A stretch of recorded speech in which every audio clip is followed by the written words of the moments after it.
प्रस्तावना प्रस्तुत करें।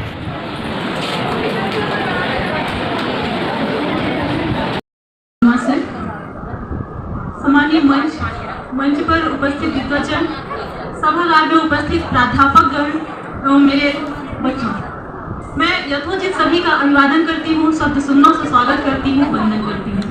जैसा कि आज का जो टॉपिक है, तो मैं 2 पंक्तियां कहना चाहूंगी।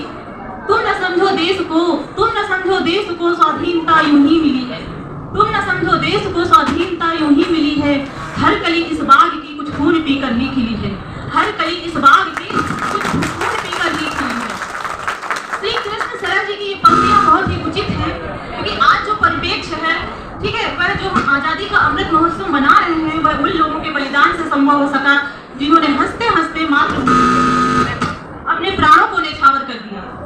स्वतंत्रता की 75वीं वर्षगांठ पर आजादी का अमृत महोत्सव मनाया जाता है और इसी के तहत जनजातीय नायकों, ठीक, जनजातीय नायकों का देश के स्वतंत्रता संग्राम में क्या योगदान है, यह आम जनमानस को भी ज्ञात होना चाहिए। यह इतिहास के पन्नों पर भी दर्ज होना चाहिए, क्योंकि जिनके नाम जानते हैं, गांधी जी, सुभाष चंद्र बोस, चंद्रशेखर आजाद, लेकिन बहुत से ऐसे नायक हैं हम जिनके नामों से परिचित नहीं हैं। तो मानव समाज का विशिष्ट प्रवर्ग है जनजाति, जो अपनी परंपराओं, संस्कृति, मूल्यों के साथ सदैव भारतीय सभ्यता का अंग रहा है। और जनजाति, वनवासी, वन्य जाति, पहाड़ी जाति, अनुसूचित जनजाति आदि नामों से हम इनको जानते हैं। और जो संवैधानिक नाम है वो है अनुसूचित जनजाति, और जो इनका ज्यादा उच्चारण का शब्द है वो है आदिवासी।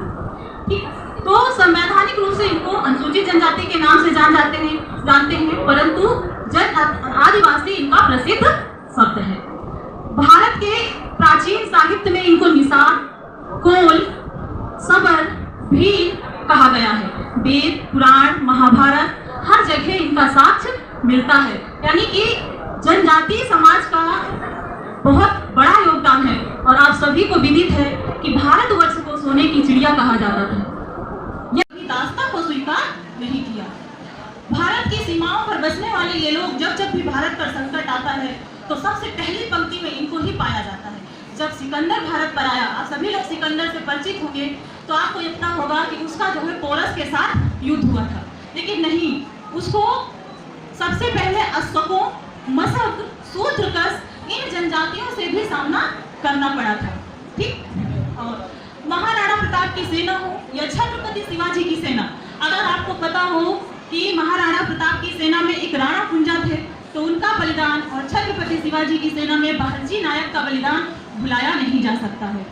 1857 के स्वतंत्रता संग्राम से पहले भी यह जनजातीय समुदाय के लोग मातृभूमि के लिए, जो 1857 का विद्रोह हुआ था, इन्होंने उससे पहले से ही विद्रोह करना शुरू कर दिया था अपनी आज़ादी के लिए, अपनी स्वतंत्रता के लिए।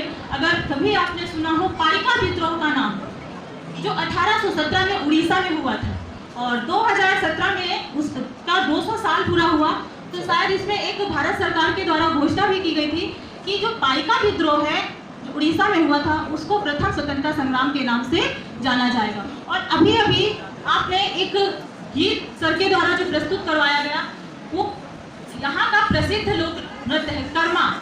आपको पता है इस गीत की रचना कब हुई और कैसे हुई? थोड़ा सा बताऊंगी मैं। सविनय अवज्ञा आंदोलन सभी जानते होंगे, नाम सुना है? क्या आप जंगल सत्याग्रह से परिचित है?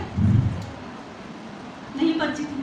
ठीक, जब गांधी जी ने 1930 में सविनय अवज्ञा आंदोलन छोड़ा, उसी समय जो कि मध्य प्रदेश में ऐसी जगह नहीं थी जहां नमक का तोड़ा जा सके, नमक बना के, तो उसी के उसमें क्या हुआ, जो आदिवासी जनजातीय समूह है, कुछ और भी 7 वर्ग के लोगों ने मिलकर जंगल सत्याग्रह किया। और ये जो कर्मा गीत की रचना हुई, ये उसी जंगल सत्याग्रह के दौरान हुई थी। ठीक, तो ज्यादा कुछ ना कहते हुए बस यही कहना चाहूंगी कि इस भूमि को सुजलाम सुफलाम बनाने में इस समाज का, इन नायकों का बहुत बड़ा योगदान रहा है और इतिहास के पन्नों पर इनकी उपलब्धि को दर्ज होना चाहिए, जो हमारा, आपका और सबका कर्तव्य है। धन्यवाद।